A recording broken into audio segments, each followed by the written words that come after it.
पश्चिम बंगाल के राज्यपाल सीवी आनंद बोस का आज से 2 दिवसीय मुर्शिदाबाद और मालदा दौरा। हिंसा प्रभावित इलाकों और शरणार्थी शिविरों का करेंगे दौरा। राज्यपाल बोस ने दौरा रद्द करने संबंधी सीएम ममता के अनुरोध को दरकिनार कर दिया है। केंद्रीय मंत्री और भाजपा के प्रदेश अध्यक्ष सुकांता मजूमदार ने मुर्शिदाबाद हिंसा के पीड़ितों के साथ पश्चिम बंगाल के राज्यपाल सीवी आनंद बोस से मुलाकात की। उपराष्ट्रपति जगदीप धनखड़ ने राष्ट्रपति और राज्यपालों को विधेयकों की मंजूरी देने की समय सीमा तय करने संबंधी सुप्रीम कोर्ट के फैसले पर उठाए सवाल। कहा कि सुप्रीम कोर्ट सुपर संसद की तरह नहीं कर सकता काम। उपराष्ट्रपति ने संविधान के अनुच्छेद 142 को लोकतांत्रिक शक्तियों के खिलाफ मिसाइल की संज्ञा दी। इसके तहत सुप्रीम कोर्ट कोई भी आदेश, निर्देश या फैसला दे सकता है। तमिलनाडु सरकार बनाम राज्यपाल मामले में सुप्रीम कोर्ट की 2 सदस्यीय खंडपीठ के दिए फैसले को उपराष्ट्रपति ने हैरान करने वाला बताया। बिहार के मुख्यमंत्री नीतीश कुमार का आज से राज्य की महिलाओं के साथ संवाद अभियान शुरू होगा। रोजाना 1200 गांव में महिला संवाद कार्यक्रम का होगा आयोजन। अगले 2 महीने चलने वाला ये अभियान 2 चरणों में सुबह 9 से 11 और दोपहर 4 से 6 बजे तक चलेगा। दिल्ली की मुख्यमंत्री रेखा गुप्ता और मंत्री प्रवेश सिंह वर्मा आज राजधानी के जलभराव वाली मुख्य जगहों का निरीक्षण करेंगे। सीएम रेखा और मंत्री प्रवेश Minto road, WHO ring road और प्रहलादपुर पुल का दौरा करेंगे। सीएम ने कचरा पहाड़ जल्द हटाए जाने का भी भरोसा दिया है। सुप्रीम कोर्ट ने पश्चिम बंगाल के 9वीं और 12वीं तक के बर्खास्त शिक्षकों को दी फौरी राहत। कोर्ट ने दिसंबर तक इन शिक्षकों को पढ़ाने का दिया आदेश। ग्रुप सी और डी कर्मचारियों को नहीं मिली राहत। भारत के मोस्ट वांटेड खालिस्तानी आतंकी हैप्पी पासिया अमेरिका से गिरफ्तार हो गया है। पंजाब में 14 से ज्यादा आतंकी वारदातों में शामिल हैप्पी पर एनआईए ने रखा था 5 लाख का इनाम। पिछले दिनों जालंधर में बीजेपी नेता मनोरंजन कालिया के घर ग्रेनेड हमले की जिम्मेदारी भी हैप्पी ने ही ली थी। राजधानी दिल्ली सहित उत्तर भारत के कई राज्यों में आज आंधी और बारिश की चेतावनी है। बिहार, यूपी, झारखंड और पंजाब के कुछ हिस्सों में आंधी बारिश का अलर्ट है। आईएमडी ने आज से अगले 3 दिन हिमाचल और उत्तराखंड के कई जिलों में भारी बारिश का अलर्ट जारी किया है। कर्नाटक हाई कोर्ट ने गुरुवार को सिद्धरमैया सरकार को वक्फ कानून के खिलाफ प्रदर्शन की इजाजत देने पर लताड़ लगाई। कोर्ट ने कहा कि जब मामला सुप्रीम कोर्ट में विचाराधीन था तो किस आधार पर विरोध प्रदर्शन की इजाजत दे दी गई। सुप्रीम कोर्ट के वक्फ कानून पर आए अंतरिम आदेश के बीच कांग्रेस का केंद्र पर बड़ा प्रहार। कहा कि सरकार जिस कानून को सुधार बता रही है वो कानून अधिकारों पर प्रहार है। कांग्रेस सांसद इमरान प्रताप गढ़ी ने कहा कि अंतरिम राहत के लिए मैं सुप्रीम कोर्ट का शुक्रगुजार हूं। कहा कि फैसले से पता चलता है कि ये कानून संविधान के खिलाफ बनाया गया है और ये संविधान की जीत है, किसी पक्ष की नहीं।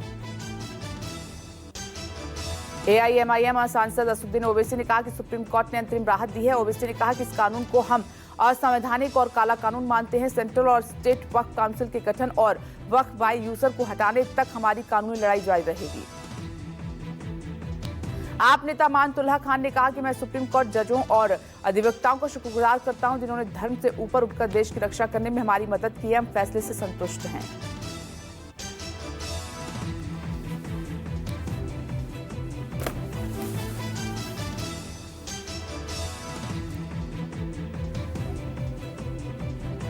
बिहार विधानसभा चुनाव को लेकर पटना में गुरुवार को हुई इंडिया गठबंधन की अहम बैठक। सीएम फेस के लिए आरजेडी नेता तेजस्वी यादव के नाम पर नहीं बनी सहमति। तेजस्वी की अध्यक्षता में 13 सदस्यीय समन्वय समिति के गठन पर लगी मोहर।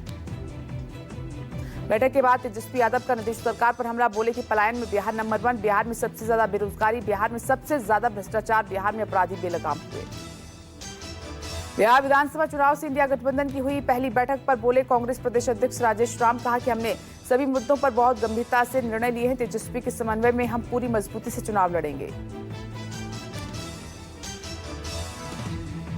बिहार के पोस्टर वॉर में अब कांग्रेस भी कूद पड़ी है। पटना के कई इलाकों में एक पोस्टर से सियासी तापमान काफी बढ़ गया है। इस पोस्टर में नीतीश का चेहरा है जबकि उसके चारों तरफ भ्रष्टाचार, बेरोजगारी, महिला उत्पीड़न को दिखाया गया है। भाषा विवाद के बीच महाराष्ट्र सरकार का बड़ा फैसला। कक्षा 1 से 5 तक तीसरी भाषा के रूप में हिंदी को अनिवार्य किया गया। नया पाठ्यक्रम इसी साल यानी कि 2025-26 से होगा लागू। राजस्थान में 4 नए कानून लागू। चारों कानूनों में राजस्थान लोकतंत्र सेनानी सम्मान विधेयक, राजस्थान विश्वविद्यालय विधियां संशोधन विधेयक, राजस्थान विधियां निरसन अधिनियम शामिल है। बीजेपी सांसद अनुराग ठाकुर ने नेशनल हेराल्ड मामले में सोनिया गांधी, राहुल गांधी के खिलाफ चार्जशीट पर कसा तंज। कहा चार्जशीट के बाद शोर मचाने वाली पार्टी को सांप सूंघ गया है। सोनिया गांधी, राहुल गांधी को बताना चाहिए कि 2000 करोड़ की संपत्ति कैसे गांधी नेहरू परिवार का एटीएम बन गया। एक राष्ट्र एक चुनाव को लेकर जल्द ही एक वेबसाइट लॉन्च की जाएगी जिस पर आम लोगों की इस कानून को लेकर राय मांगी जाएगी। इस मामले पर गठित जेपीसी के अध्यक्ष पीपी चौधरी ने दी जानकारी। जेपीसी अगली बैठक 22 अप्रैल को करेगी। यमुना सफाई पर पीएम मोदी ने की बैठक। पीएम ने यमुना सफाई पर की समीक्षा बैठक। सफाई के लिए एजेंसियों की कार्य योजना की समीक्षा की गई। केशव प्रसाद मौर्य का सपा, बीएसपी और कांग्रेस पर हमला। ट्वीट कर कहा कि ये तिकड़ी एक ही थैले के चट्टे बट्टे, पहला सांपनाथ, दूसरा नागनाथ और तीसरा कालियानाग है। रक्षा मंत्री राजनाथ सिंह आज महाराष्ट्र के छत्रपति संभाजी नगर दौरे पर रहेंगे। राजनाथ सिंह 2 कार्यक्रमों में शिरकत करेंगे, साथ ही महाराणा प्रताप की प्रतिमा का अनावरण करेंगे। दिल्ली सरकार के मंत्री मनजिंदर सिंह सिरसा ने गुरुवार को गाजीपुर लैंडफिल साइट का दौरा किया। सिरसा ने कहा कि कूड़ा हटाने का काम अब एक की बजाय 2 ठेकेदार करेंगे। मंत्री ने साफ किया है कि गैर कानूनी तरीके से कचरा फेंकने वालों पर कार्रवाई होगी। कैलाश मानसरोवर यात्रा के लिए जल्द जारी होगा नोटिस। इस बात की जानकारी विदेश मंत्रालय के प्रवक्ता रणधीर जायसवाल ने दी है। रणधीर ने जल्द यात्रा शुरू होने की जताई संभावना। भारत चीन संबंधों में तल्खी की वजह से बंद है यात्रा। उत्तराखंड राज्य आपदा प्रबंधन प्राधिकरण ने आज से अगले 3 दिन भारी बारिश की आशंका के मद्देनजर जारी किया है अलर्ट। राज्य के सभी जिलाधिकारियों को सावधानी बरतने की सलाह भी दी गई है। दिल्ली में गुरुवार को केंद्रीय मंत्री सर्बानंद सोनोवाल के घर बिहू समारोह आयोजित किया गया। कार्यक्रम में दिल्ली सीएम रेखा गुप्ता और केंद्रीय मंत्री किरण रिजिजू सहित कई मंत्री, नेता और सांसद शामिल हुए। एनडीएमसी के उपाध्यक्ष कुलजीत सिंह चहल रात्रि सफाई स्वच्छता अभियान में शामिल हुए। एनडीएमसी के उपाध्यक्ष कुलजीत सिंह चहल ने जेट मशीन से सड़कों पर फुटपाथों की धुलाई की। कहा कि प्रधानमंत्री के विकसित भारत 2047 के संकल्प में हमारा छोटा सा योगदान है। राजधानी दिल्ली में 21 अप्रैल को कुछ इलाकों में बाधित रहेगी जलापूर्ति। मेंटेनेंस वर्क की वजह से द्वारका के इलाकों में उस दिन सुबह 10 बजे से 12 बजे तक पानी सप्लाई बंद रहेगा। अजमेर में दिल दहला देने वाली वारदात सामने आई है। युवक ने गर्लफ्रेंड से शादी में रोड़ा बनी पत्नी की हत्या कर दी। आरोपी ने प्रेमिका को कॉल कर कहा कि प्लानिंग के अनुसार मर्डर कर दिया है। दोनों गिरफ्तार, मामले की जांच जारी। सूचना मिली थी मंगलेवस थाना में डोडियाना गांव से कि एक महिला की मृत्यु हो गई है। तो मौके पर जो एसएचओ है और उसकी टीम पहुंची तो वहाँ देखा तो एक मृतका शोभा देवी थी। उनकी बॉडी वहाँ घर पे पड़ी हुई थी। तो उसको बोर्ड से पोस्टमार्टम कराया गया और चूँकि घटना संदिग्ध लग रही थी इसलिए सभी पहलुओं पे बारीकी से तफ्तीश की गई। आगरा में बारात चढ़ने के दौरान दूल्हे की जमकर पिटाई की गई है। लाठी डंडों से दबंगों ने की बाराती और घराती की पिटाई। तेज आवाज में डीजे बजने को लेकर हुआ था विवाद। मारपीट में दोनों पक्षों से 2 लोग घायल हो गए हैं। मारपीट का वीडियो सोशल मीडिया में वायरल हो गया। एफआईआर दर्ज कर पुलिस कार्रवाई में जुटी है। जेडी विधायक रीतलाल यादव ने दानापुर कोर्ट में किया सरेंडर। 14 दिनों की न्यायिक हिरासत में भेजा गया। फर्जी दस्तावेज, रंगदारी मांगने और जान से मारने की धमकी देने के आरोप में दर्ज कराई गई थी शिकायत। राजस्थान के झुंझुनू जिले के पिलानी में बीआईटीएस की प्रोफेसर से 7 करोड़ 67 लाख की साइबर ठगी मामले में बड़ी कार्रवाई। सीबीआई ने ऑपरेशन चक्र 5 के तहत 4 साइबर ठगों को गिरफ्तार किया। बिहार में अररिया फारबिसगंज खनन विभाग की टीम पर रामपुर में हुआ हमला। 4 पुलिसकर्मी घायल, जब्त ट्रैक्टर छुड़ा ले गए उपद्रवी। बिहार के कैमूर जिले के रामगढ़ में युवक की हत्या की गुत्थी सुलझी। पत्नी के आशिक ने ही कराई थी हत्या। आरोपी आशिक गिरफ्तार। हत्या के लिए यूपी से बुलाए गए थे शूटर। गिरफ्तार आरोपी के पास से पिस्टल का मैगजीन हुआ बरामद। 11 अप्रैल की रात को युवक को मारी गई थी 6 गोलियां।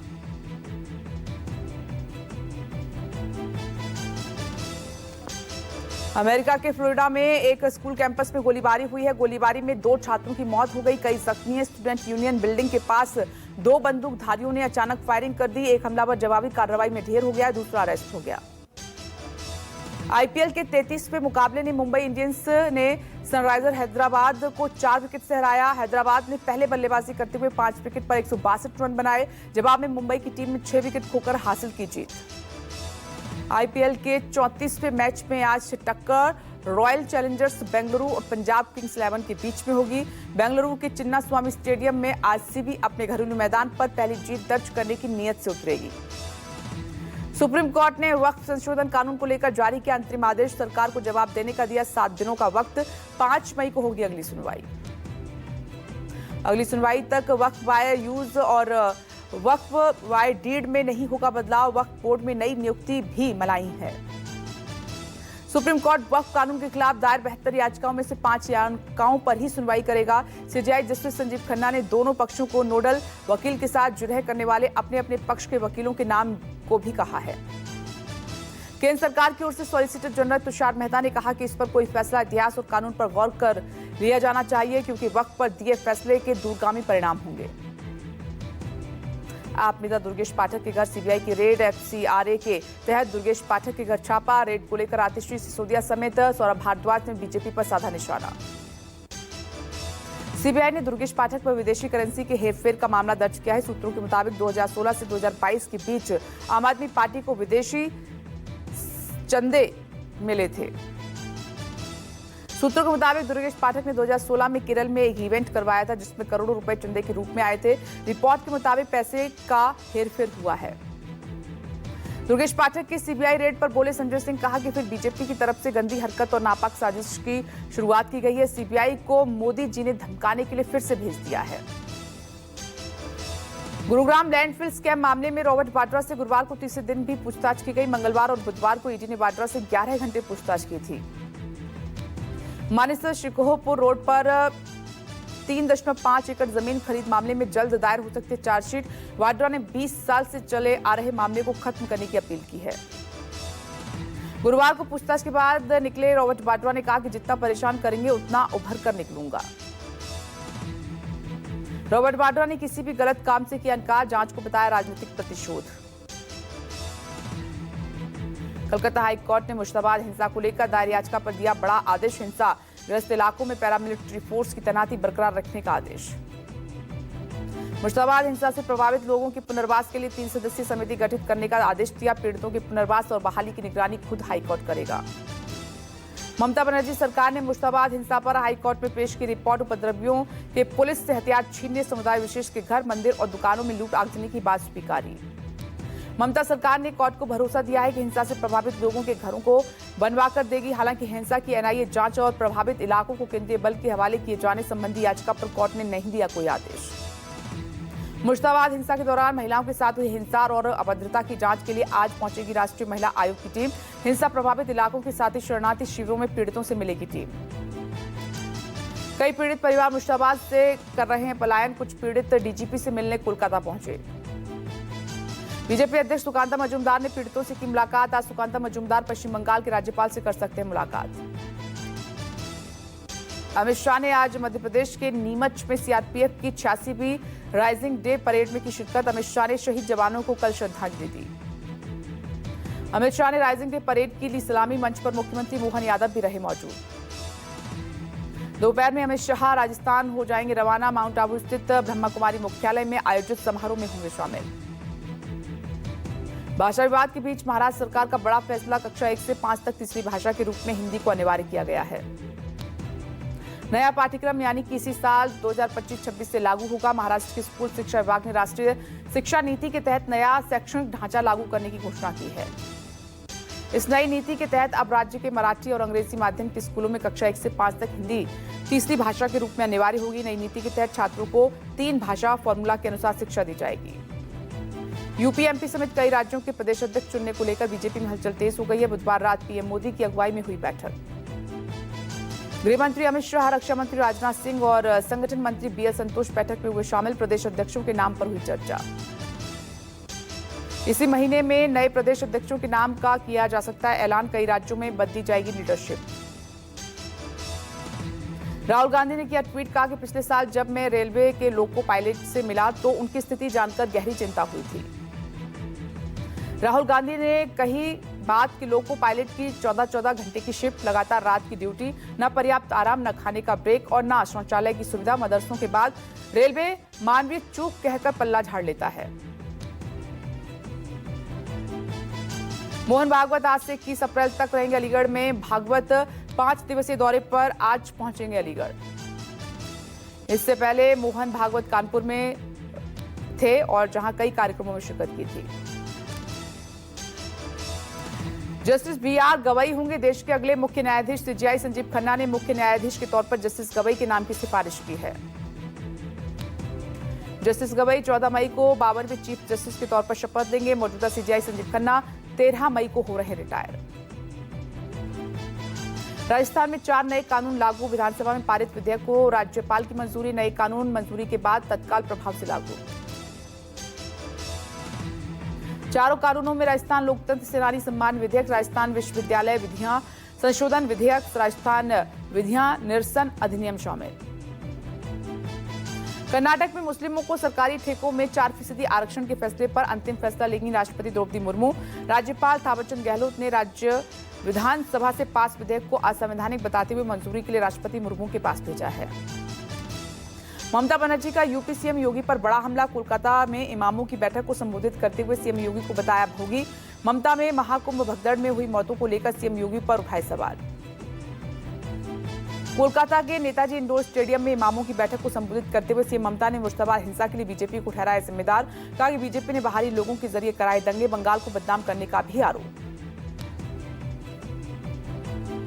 बंगाल में ममता सरकार के खिलाफ बीजेपी का हल्ला बोल। कोलकाता में बीजेपी मना रही है शहीदी दिवस। शुवेंदु अधिकारी ने ममता से मांगा इस्तीफा। बोले बंगाल में कानून व्यवस्था खराब। बीजेपी राष्ट्रीय संगठन चुनाव को लेकर गहमागहमी तेज। बुधवार रात पीएम मोदी की अगुवाई में गृह मंत्री शाह, रक्षा मंत्री राजनाथ सिंह और संगठन मंत्री बीएल संतोष की अहम बैठक। आधा दर्जन राज्यों के प्रदेश अध्यक्ष और पार्टी के राष्ट्रीय अध्यक्ष चुनाव पर हुई चर्चा। यूपी में योगी सरकार कामकाजी महिलाओं को देगी बड़ा तोहफा। राजधानी लखनऊ सहित नोएडा और गाजियाबाद में बनेगा वुमेन वर्किंग हॉस्टल। हर हॉस्टल में 500 महिलाओं के रहने की होगी व्यवस्था। यूपी सीएम योगी का आज लखीमपुर दौरा। लखीमपुर खीरी के पलिया ब्लॉक में शारदा नदी पर बन रहे चैनलाइजेशन का काम बेहद धीमा चल रहा है। मुख्यमंत्री आज दौरे पर 10 दिन में हुए काम का निरीक्षण करेंगे। बीएसपी की हुई अहम बैठक से आकाश आनंद रहे नदारद। पार्टी प्रमुख और अपनी बुआ मायावती से माफी मांग कर लौटे आनंद को नहीं मिली कोई जिम्मेदारी। केंद्र सरकार का बड़ा फैसला, बिना वैज्ञानिक जांच के बेची जा रही दवाइयों पर सख्ती। 35 एफसीडी दवाओं के उत्पादन बिक्री पर रोक। केंद्रीय औषधि मानक नियंत्रण संगठन ने सभी राज्यों को जारी किया निर्देश। कहा कि बिना मंजूरी वाले एफडीसी दवाओं पर कार्रवाई करें। ड्रग कंट्रोलर जनरल ने चेतावनी जारी कर कहा कि इस तरह की अनियमितताएं मरीजों की जान को जोखिम में डाल सकती हैं। दवाओं के रिएक्शन से गंभीर स्वास्थ्य खतरे हो सकते हैं। जम्मू कश्मीर के कठुआ में सुरक्षा बलों को मिली बड़ी कामयाबी। सुरक्षा बलों ने भारी मात्रा में हथियार और गोला बारूद भी बरामद किया। 29 मार्च को सुरक्षा बलों ने 2 आतंकियों को ढेर किया। सेना ने आतंकियों की प्लानिंग फेल की। हिमाचल प्रदेश के कई इलाकों में तूफान से भारी तबाही। 50 से 80% किलोमीटर प्रति घंटे की रफ्तार से चले तूफान से कई घरों की छतें उड़े। हवा की रफ्तार इतनी तेज थी कि कई जगह पेड़ जड़ से उखड़ गए। कई जगह शादी के लिए लगाए गए टेंट उड़े। लोगों में दहशत का माहौल। मौसम विभाग के मुताबिक वेस्टर्न डिस्टर्बेंस अगले 4 दिन तक एक्टिव रहेगा। कल और परसों प्रदेश में भारी बारिश के साथ साथ तूफान का ऑरेंज अलर्ट भी जारी। मेरठ में सौरभ हत्याकांड के बाद फिर हुई खौफनाक हत्या। प्रेमी के प्यार में पागल महिला ने की पति की हत्या। गला दबाकर हत्या करके पत्नी ने पति के शव के पास रखा सांप। पोस्टमार्टम से हुआ गला दबाकर हत्या करने का खुलासा। रविता ने प्रेमी अमरदीप के साथ मिलकर रची अमित की हत्या की साजिश। पुलिस ने दोनों आरोपियों को किया गिरफ्तार। हरियाणा के झज्जर में थानेदार ने एक घर में लगाई फांसी। थानेदार ने सुसाइड से पहले लिखा 3 पेज का सुसाइड नोट। मामले की जांच में जुटी पुलिस। साथ ही महिला पुलिस के बार-बार फोन आने से परेशान था मृतक थानेदार श्री भगवान। पुलिस ने शव का पोस्टमार्टम कराकर परिजनों को सौंपा। नालंदा में सिरफिरे आशिक ने प्रेमिका के घर में घुसकर प्रेमिका और उसकी मां को गोली मार दी। सिरफिरे आशिक ने 2 हत्याओं के बाद खुद को भी गोली मारी। गोली लगने से युवती और उसकी मां की घटनास्थल पर ही मौत हो गई। घायल युवक का अस्पताल में इलाज जारी है। आरोपी की पिस्टल बरामद। मामले की जांच में जुटी स्थानीय पुलिस।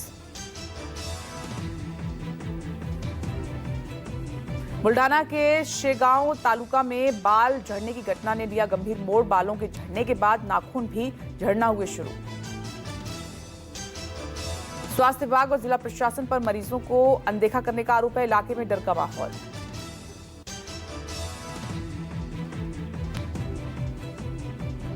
लखनऊ में हर्ष फायरिंग में बुजुर्ग को लगी गोली लगने से बुजुर्ग की मौके पर ही गई जान।